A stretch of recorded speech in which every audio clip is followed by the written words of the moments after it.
Have you ever felt a weird energy in your home or noticed something strange happening? House healer Tim Walter is here to help you figure out what's going on and how to clear the energy. Welcome to Exploring the Mystical Side of Life with your host, Linda Lang. Hi, this is Linda Lang from ThoughtChange.com. We are exploring the mystical side once again. If you enjoy our conversations, remember to subscribe, share it with a friend. Today, we're talking about house healing with professional dowser, Tim Walter. Welcome, Tim. Thank you. Thank you for having me. Tim, you have such an interesting story about how you got started on this path, how you had a house that had some energies in it that really started your exploration. Can you tell us a little bit about that? Living in the southeast of England in a town called Tunbridge Wells, which was just sort of in the outskirts of suburbia, basically. Now, the reason I explain that is because the southeast of England is a very crowded place. So I was working in a fairly high pressure job, living in a fairly busy area. And quite frankly, the pressure was building. And there was a point where my wife and I basically said, we've got to move, we've got to get out of here, because I was going to go nuts, literally. So we settled on buying a house in the Welsh borders, which is way over on the other side of the country, in a relatively rural area. We moved into a village. The house actually was situated on the main road, so it wasn't exactly kind of a tranquil sort of, countryside idyll, but it was a beautiful, old, desperately in need of work Georgian townhouse. The reason I say it was desperately in need of work because it was being renovated by the owners that were living there. They had to sell it, and it was a half-done project. So there were aspects and areas in the house that were not worked on at all. And there was one particular aspect in the house, a room at the back, that they had just used as a storeroom. And that particular room, I just felt, well, it's a bit weird because it hasn't got any natural daylight coming into it.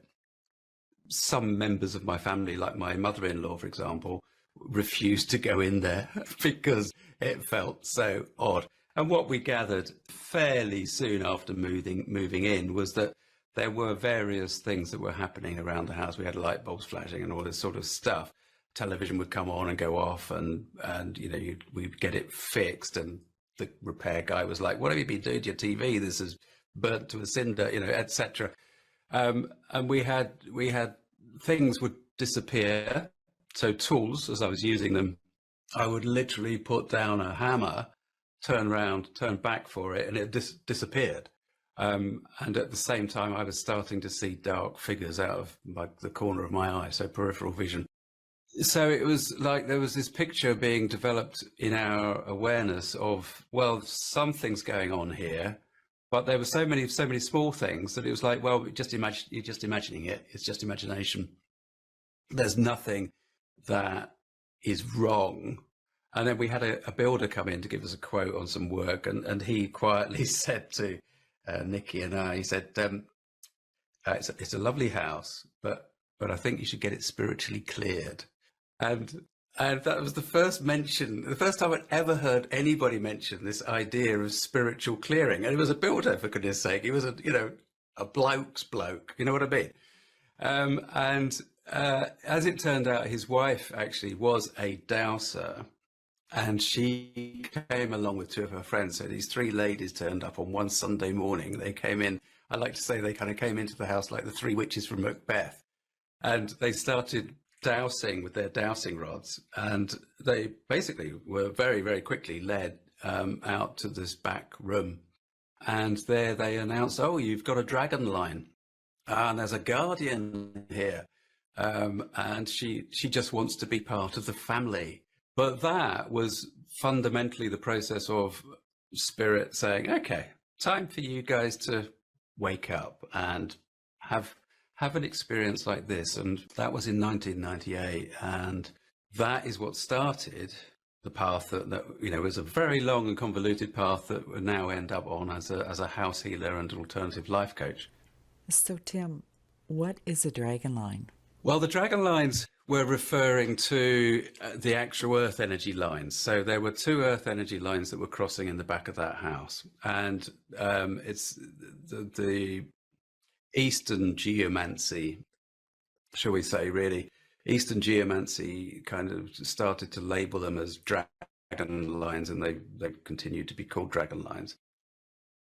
So a lot of people would consider these to be ley lines. All of these labels get a little bit kind of blurred, and some people have different interpretations of them, and they mix and merge. Earth energy lines in themselves weave like rivers across the landscape. Ley lines tend to be straight alignments. So when somebody talks about a dragon line, it's really talking about the earth energy line and that chi energy of the earth that we connect to. And we can talk a little bit more about earth energy in a second. Dragons, of course, in themselves, absolutely fantastic and wonderful. But I am really curious how you shifted the energy in your home. It sounds like you were pretty new to this whole concept. Neither my wife nor I had really any understanding of the spiritual world, of the subtle realms. I tend to refer to them as the subtle realms. So it was all new, but at the same time, even as it was being introduced to us through these conversations that we were having with, the ladies with the dowsing and other people that we met subsequently, it seemed like, yes, of course. It's like, yeah, of course. I know this stuff. Yeah, of course. Yeah, that makes sense. So it was all kind of a natural putting it back into one's awareness, if you see what I mean. It seemed a very natural thing. Now, my wife had some experience of an unpleasant spirit interaction. She'd actually been pushed out of bed when she was staying at her sister's house, but by somebody that just was not visible. So, but literally hands and feet shove. So that scared her considerably. And so when the guardian aspect of our house, who we came to know as this lady called Jane, when she was trying to get our attention, she was doing it ever so gently, and knowing that she didn't want to scare us. As I said before, there were all these very, very subtle signs. We lived in that house for 15 years, and Jane was in the house with us for 15 years. But there was all sorts of development and progress that, just meeting her from that point on, that we followed. So I tended to be the one that wanted to speak to her. I was fascinated by what she'd doing there. What's it like? You're dead, Jane. What's it all about? What is this? What is this? How come we didn't know about it before? But of course we did.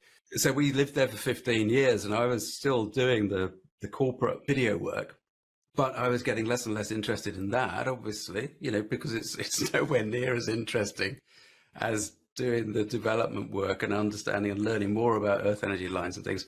I was working with a guy called Hamish Miller, a lovely, lovely fella, a metal worker and author.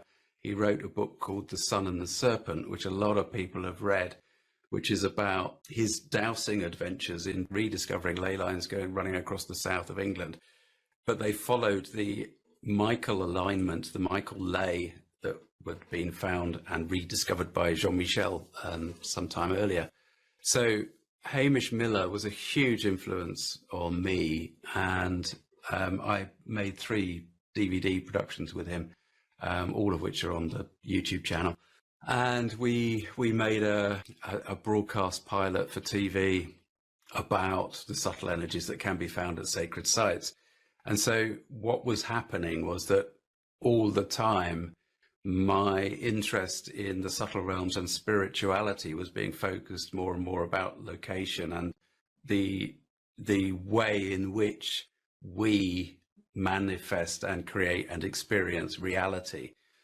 And that's always been the thing that's really, really interested me is, okay, right from day one with meeting Jane, it's like, well, what's going on here? How can this be in my reality? So I started to look at the science, consciousness side of things, came across the work of Amit Goswami, Dr. Amit Goswami.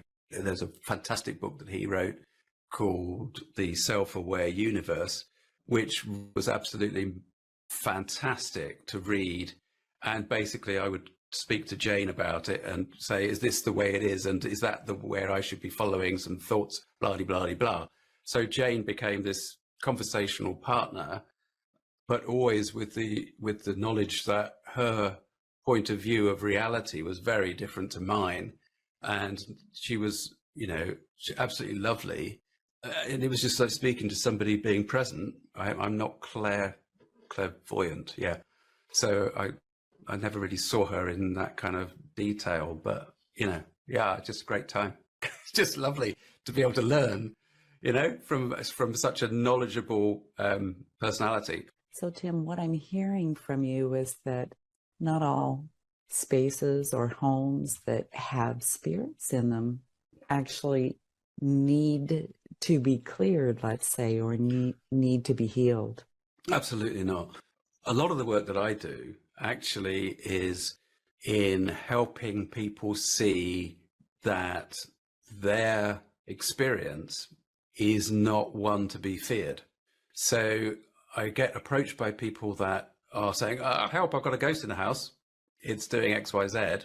And actually, when we talk to them, what we find and evaluate is that actually this is not a harmful energy. This is not a detrimental energy as such. It sometimes is their guides wanting to make contact. But how do you make contact with somebody?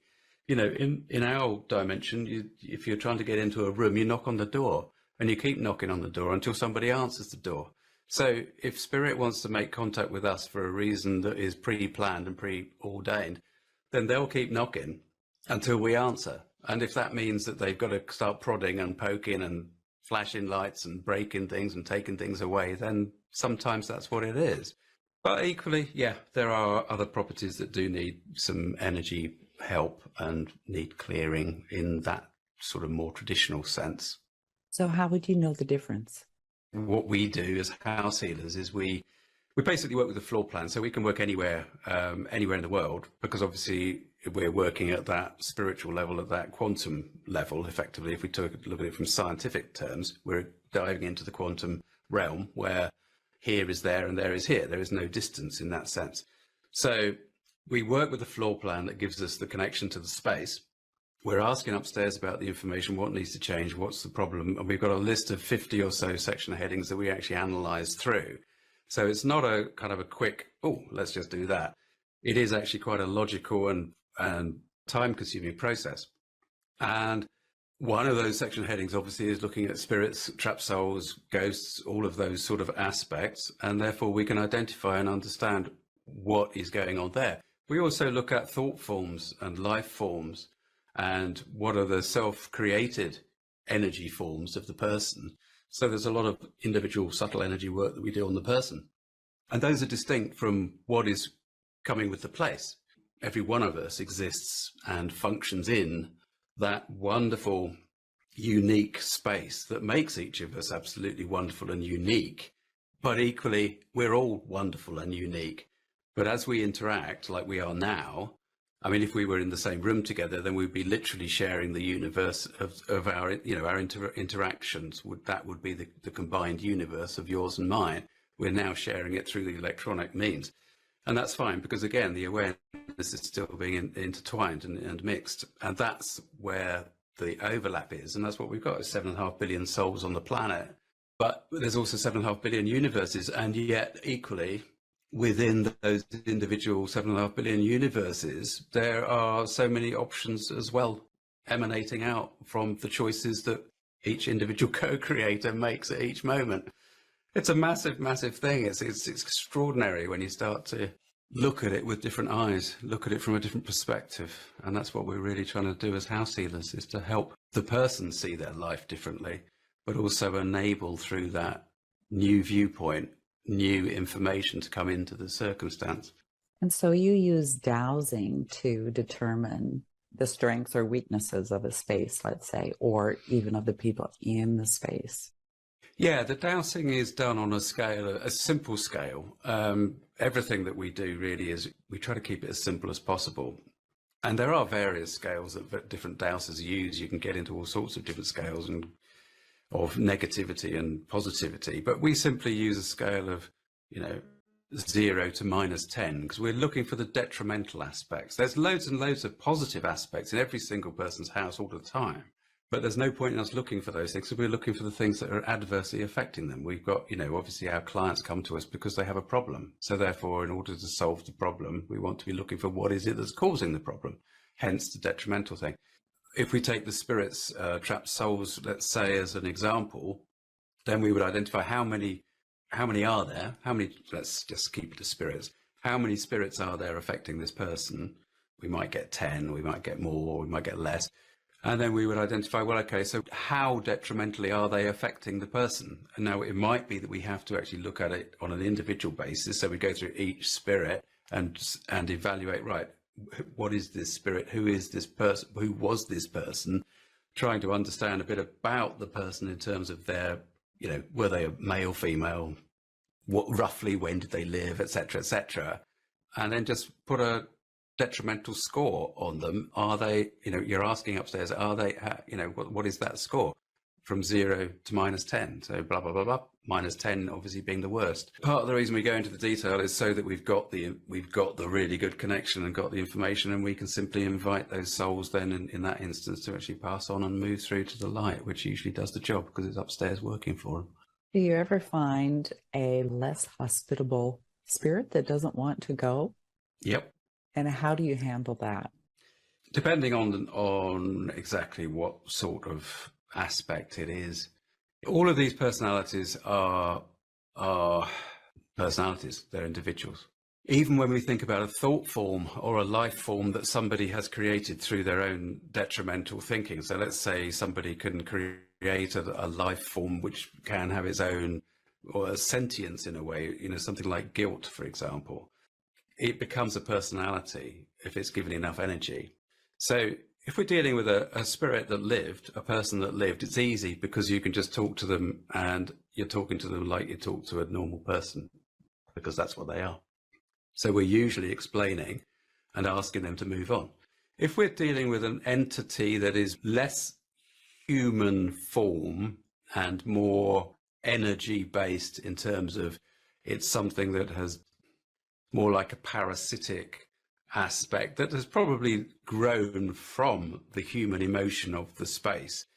So like a village in middle of Europe that was involved in occupation in the Second World War, and a lot of people killed in that village, there would be thought forms, entities around that space very much involved in all of that trauma, and that's what they have been feeding on. So they're not quite so easy to negotiate with in that sense.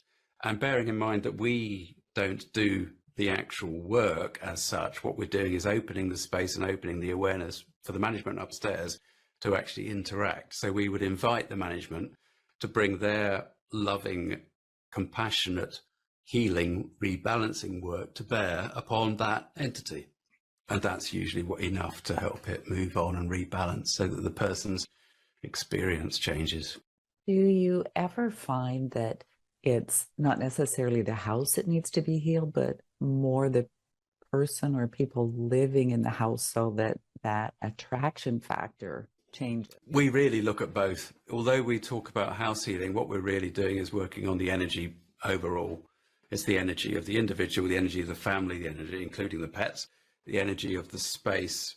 Now, obviously, from our human perspective, we look at it and we see the separation. When we're working on it in terms of healing work, it's the overall collective energy lump, if you like. It's that universe that I mentioned before, the concept of just dealing with somebody's unique universe. So we work on the person, we work on the house. What we're fundamentally doing is working on the house to affect the person. That's the point, because the two are intertwined, even though we exist as separate. And as a dowser, do you use dowsing rods or pendulum or something else? Yeah, I mean, working here in the office, I use a pendulum if I'm out, or a simple dowsing rod. But when I'm doing the actual hair sealing work, I'm using a pendulum purely because it's easier to actually, to simply sit there with that and do that rather than having a rod waggling around all over the place. Outside in the landscape, I still like to visit sacred sites. I don't get out to many these days, but I'll take a dowsing rod because I much prefer using a rod because that's what I learnt with.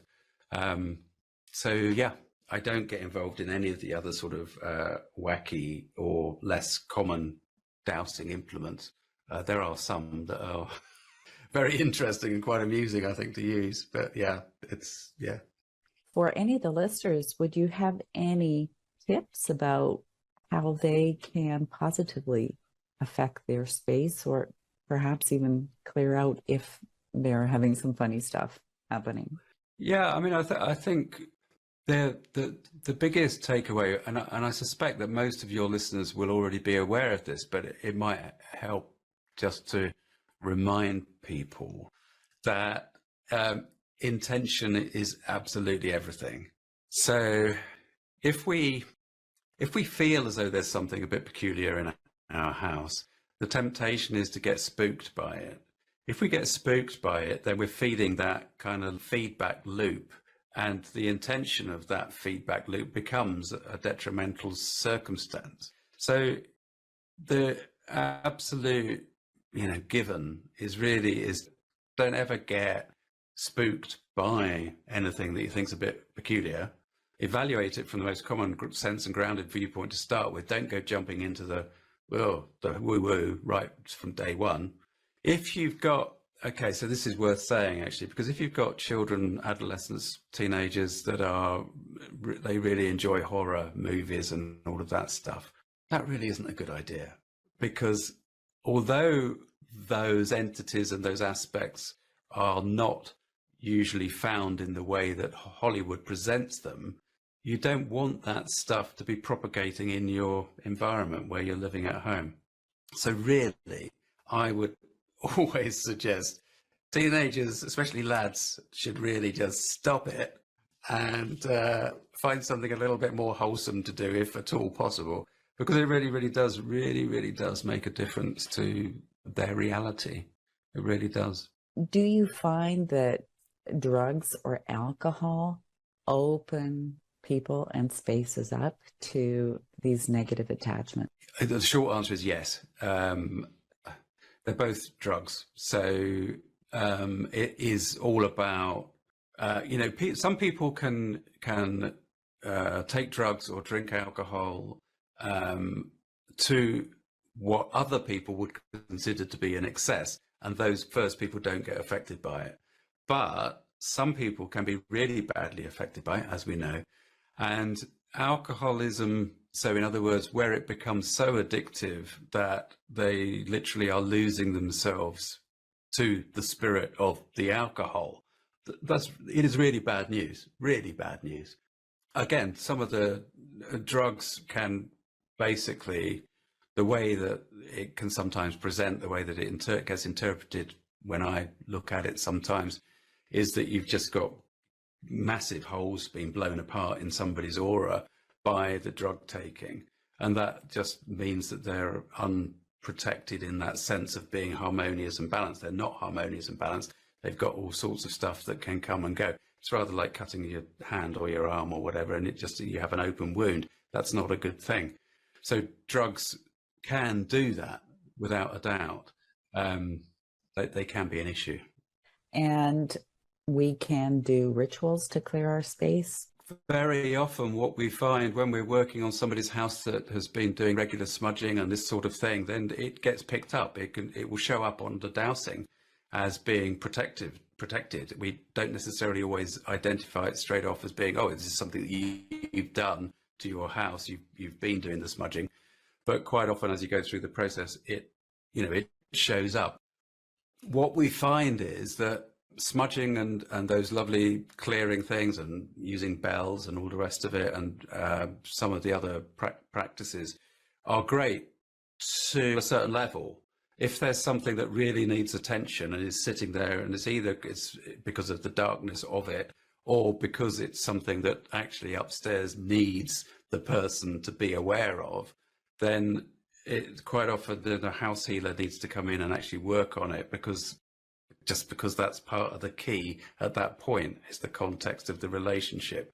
It allows the management to actually get in and say, oh, you need to look at this.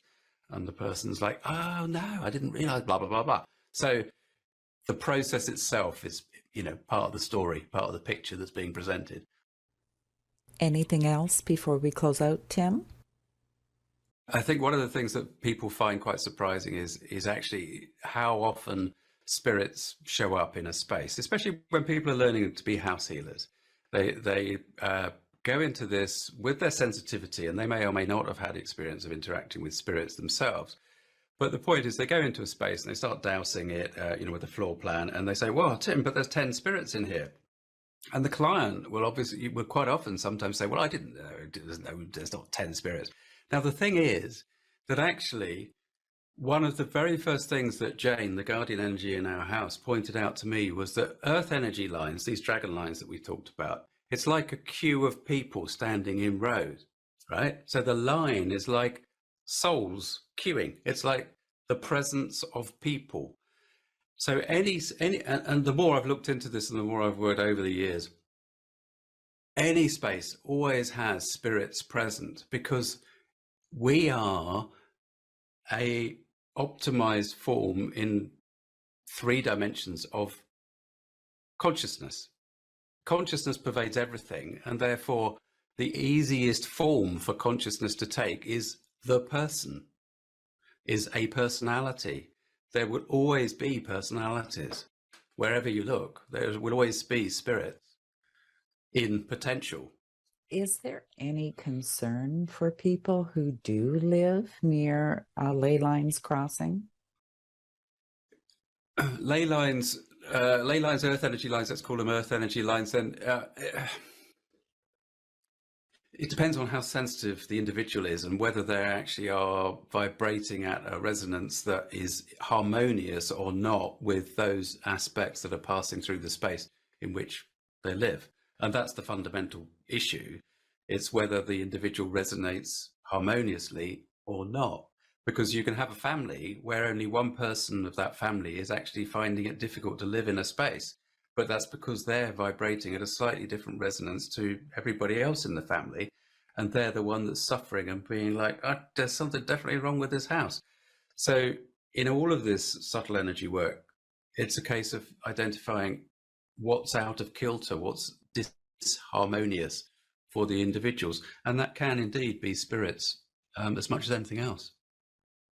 Do people sometimes actually have to move, change locations? I've been doing this for about 10 years. I've never had any of my individual clients who have had to move. Adrian has been working in this, Adrian Weber has been working in this area longer than I have.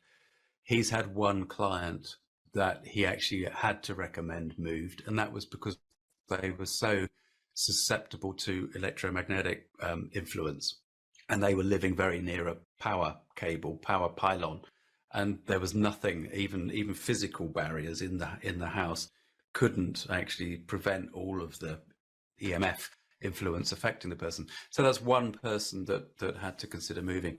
Quite often we find that clients say, oh, I'm going to have to move. It's like, I can't do anything about this. And then we do the work. It's like, oh, okay, I don't know what you've done, but actually that's a heck of a lot better. Tim, where can we send people if they want to learn more? Well, certainly the website, which is www.knightsrose.com. That's KNIGHTSROSE. So it's knightsrose.com. Or the YouTube channel, which again, if you just go to YouTube and search for me, Tim Walter House Healer, then you'll find my channel. There's loads of videos, information on there as well. But yeah. We'll put the links in the show notes. You have a couple of books too, right? There's a book that I've written, which is called Spirit and Earth, which is a handbook for modern holistic living. I wrote that with a colleague of mine, another house healer called Adrian Weber. That really is about just how simple is it to actually really connect with these very powerful energies and bring them into your life. Not so much about the house healing per se. I'm writing another one at the moment. Don't hold your breath. It'll be out at some point, but I cannot say when. Thank you for being my guest today, Tim. Thank you for being so patient and easy. And thank you for listening to this week's edition of Exploring the Mystical Side of Life. You will find all of our conversations on YouTube, Apple Podcasts, iHeartRadio. Come visit me at thoughtchange.com. Learn what energy medicine can do for you. And we will see you again next time. Bye for now.